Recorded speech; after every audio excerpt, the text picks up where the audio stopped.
Welcome to our channel. Today, I'm bringing you an unforgettable story, one that will make you rethink kindness, judgment, and the silent ways people show they care. Imagine this, a watchman in bustling London, invisible to the world around him, spends his days opening gates for a boss who never acknowledges him. But what happens when a simple bag of food, left in the shadows, reveals a truth that will shake his heart and yours?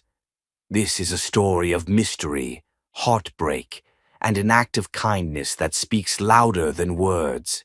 Stay tuned, because by the end, you'll see life and people in a whole new light.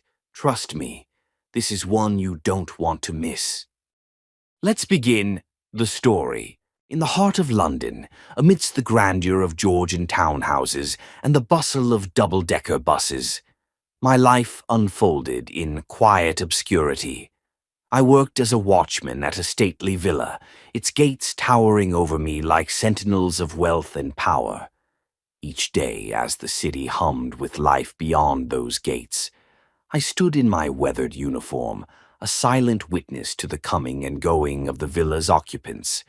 My boss, a man of impeccable suits and an air of quiet authority, would glide past in his luxury car. Every morning I greeted him with a polite, "Good morning, sir," as I opened the gates for his sleek black Jaguar. But he never responded. Not a nod, not a glance, not even the flicker of acknowledgement in his eyes. Over time, I learned not to expect anything. My greetings became as routine as the chiming of Big Ben, something to be done without the anticipation of a reply. London winters are unforgiving. The cold seeps through layers of clothing, biting at the skin with icy precision. On one such morning, desperate and ashamed, I found myself rummaging through a garbage bag outside the villa. It was a quiet corner, away from prying eyes, where discarded remnants of meals offered a slim chance of sustenance for my family. My fingers, numb from the frost, closed around a half-eaten sandwich when I felt a presence.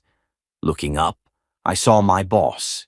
He was seated in his car, his sharp features silhouetted against the pale morning light. For a brief moment, our eyes met. Then, as though I were no more significant than a passing shadow, he looked away and drove off. The shame lingered long after he had gone, but so did my hunger. That night, as I handed the salvaged food to my wife, I felt a pang of despair. Would this be our life forever? Scraping by, invisible in a city teeming with life? The next morning, something extraordinary happened. As I approached the bins in my usual corner, a pristine paper bag caught my eye. It was unlike anything I'd seen discarded before, clean, crisp, and filled with fresh food. There were apples so red they seemed to glow, a loaf of bread that still carried the faint warmth of the oven, and vegetables that looked like they'd been plucked from the shelves of a high-end grocery store. My hands trembled as I picked it up. I looked around, searching for its owner, but the street was empty, save for the distant hum of the city waking up. I took the bag home, my heart a mix of gratitude and confusion. My children's eyes widened with delight as they tore into the feast, and my wife's smile, though faint, carried a flicker of hope. That night, for the first time in weeks, we ate until we were full. The bag appeared again the next day, and the day after. Each morning, as I approached the bins, I found it waiting for me, always in the same spot.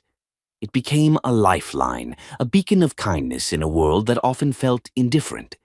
Yet, I couldn't help but wonder, who was leaving it? Was it a neighbor, a stranger with a compassionate heart?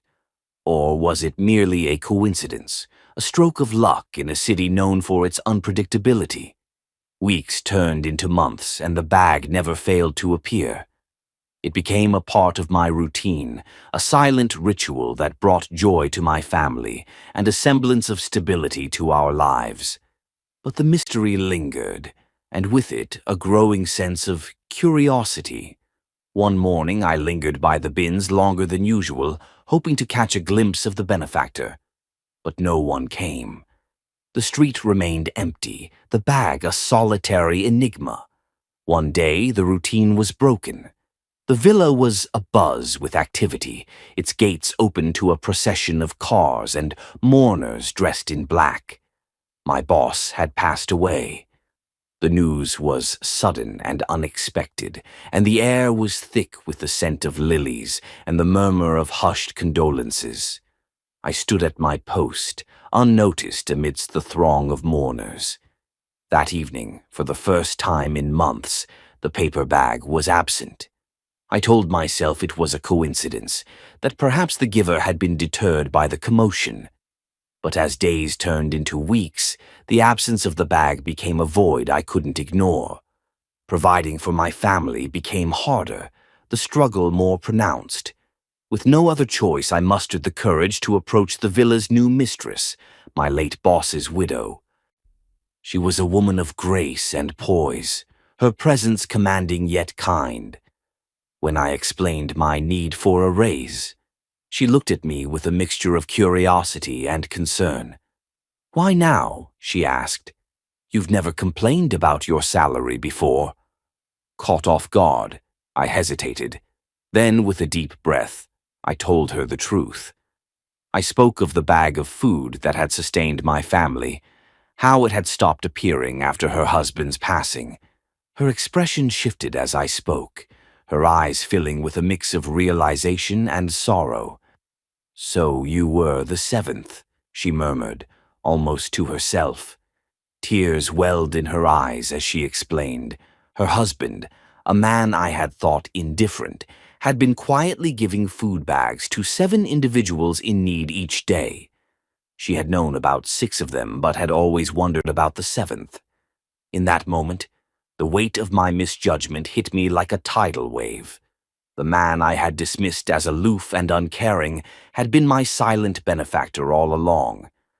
The next morning, a car pulled up outside my modest home in East London. It was his son, a younger version of the man I had served for years. He handed me a paper bag, the same as before, and left without a word. As he turned to go, I called out, my voice trembling with gratitude. "Thank you," I said louder than I'd intended. He paused, glanced back, and replied softly, "Please don't feel bad if I don't respond. I have a hearing problem, just like my father." His words pierced me. All those years of silent greetings, the perceived indifference, it had been a misunderstanding. The weight of my guilt and gratitude intertwined, leaving me speechless. From that day forward, the paper bag continued to arrive, carried by the son who bore his father's quiet generosity. It wasn't just food. It was a symbol of compassion, a reminder of the unseen kindness that exists in the world. The legacy of one man's silent acts of giving became a beacon in my life, teaching me the profound lesson that judgment is best reserved for those who truly understand. In the cacophony of London life, amidst its cold winds and rushing crowds, I learned to look beyond appearances. The quiet kindness of a man I had misunderstood changed my life in ways I could never have imagined. And in the heart of that bustling city, amidst its sprawling streets and towering spires, I found a story of humanity that will stay with me forever.